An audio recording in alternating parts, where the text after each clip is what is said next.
นี่สิไหมเจ้าสิโง่พี่น้องมากแล้วไปนั่งทำเลยโอ้ยบีบนวด เคยเป็นถึงอำมาตย์ท่านพี่น้องรู้ไหมนี่ตอนหลังมาบ้างเขายังจะให้เกียรติไว้แน่อันนี้มารยาทบ้างพ่อแล้วไม่รู้อำมาตย์เพชรเขาบอกถูกแล้วสมเป็นผู้รับเกียรติที่เราไปยืนเสียใจดึงนั้นเจ้าประตองพวงเราก็จะเป็นท่ามเกียรติเจ้าโอ้เดี๋ยวหมอพี่คะห้องฉันต้องขอโทษด้วยนะพี่คะใครอีกอะไร ลูกเสด็จแม่ ที่แสดงกิริยาบ เป็น ริ ตั้ง การ เราดีเป็นตั้งเรา เอาอีกแล้วว่ะเจ๊ก็ไม่เจ๊ก็ไม่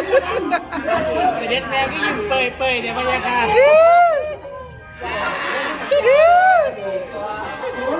กูไม่ธรรมดาเลยทุกคนเยี่ยมไปรับพี่หน่อย